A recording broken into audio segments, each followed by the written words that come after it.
السلام علیکم ورحمۃ اللہ وبرکاتہ۔ امید ہے ناظرین کرام آپ خیریت سے ہوں گے۔ میں ہوں محمد طیب قاسمی اور آپ دیکھ رہے ہیں طیب قاسمی آفیشیل یوٹیوب چینل۔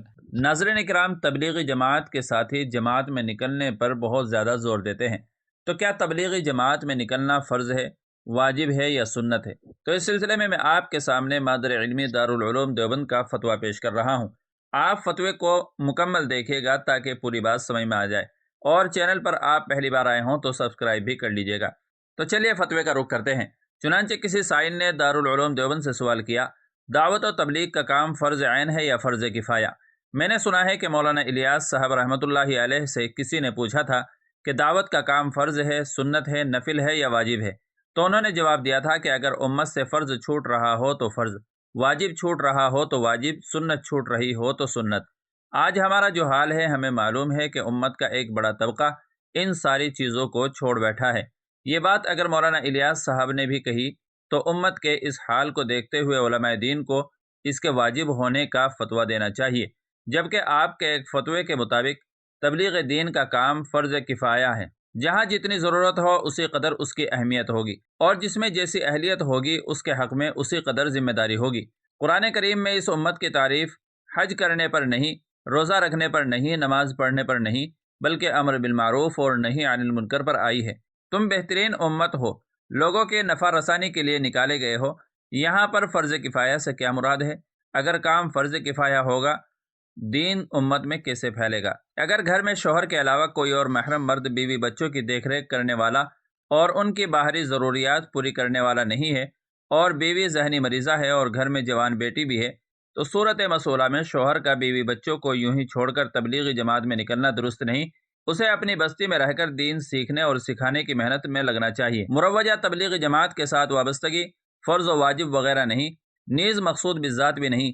اصل چیز خود دیندار بننا اور دوسروں کو دیندار بنانے کی کوشش کرنا ہے، خواہ کسی طریقے سے ہو۔ یہ فتویٰ اس بات پر دلالت کرتا ہے کہ دین میں دعوت کی اتنی اہمیت نہیں جتنی بالخصوص آج کے دور میں ہونی چاہیے تھی۔ میرا سوال یہ ہے کہ کیا صحابہ کی بیویاں نہیں تھی؟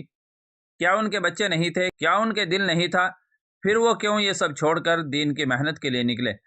ان کی تو واپسی بھی نہیں ہوئی، جہاں گئے وہیں قبریں بن گئی۔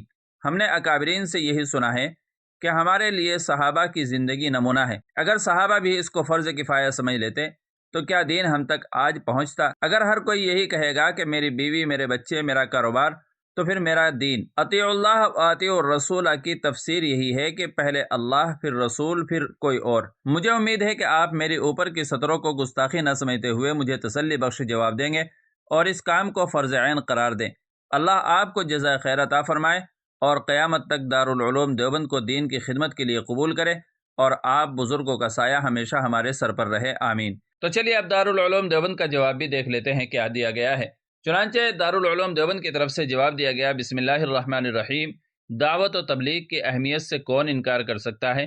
آج کے دور میں بھی اس کی ضرورت مسلم ہے، اور ہر شخص کو اپنے دائرہ کار میں رہتے ہوئے یہ فریضہ انجام دینا چاہیے، اور اسے فرض کفایہ سمجھ کر ترک نہیں کرنا چاہیے۔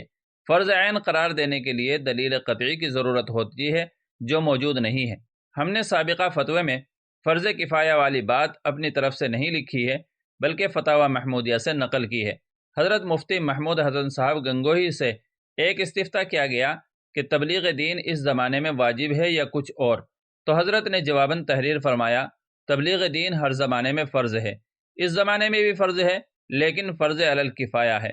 جہاں جتنی ضرورت ہو اسی قدر اس کی اہمیت ہوگی، اور جس میں جیسی اہلیت ہو اس کے حق میں اسی قدر ذمہ داری ہوگی۔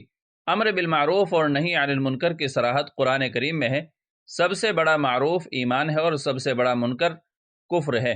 ہر مومن اپنی اپنی حیثیت کے مطابق مکلف ہے کہ خدائے پاک کے نازل فرمائے ہوئے دین کو حضرت رسول مقبول صلی اللہ علیہ وسلم کی ہدایت کے موافق پہنچاتا رہے۔ فتاوی محمودیہ جلد نمبر 5 صفحہ نمبر 32۔ آپ نے حضرت مولانا الیاس کے متعلق جو بات نقل کی ہے اس کا حوالہ کیا ہے، کہاں ایسا لکھا ہے؟ واللہ تعالی علم۔ دارالفتاء دارالعلوم دیوبند۔ تو ناظرین کرام، پورا فتویٰ سننے کے بعد مجھے امید ہے کہ آپ مسئلے کو اچھی طرح سمجھ گئے ہوں گے۔ ویڈیو اچھی لگی ہے تو لائک اور شیئر کر دیجیے گا، اور چینل پر پہلی بار آئے ہوں تو سبسکرائب بھی کر لیجیے گا۔ السلام علیکم ورحمۃ اللہ وبرکاتہ۔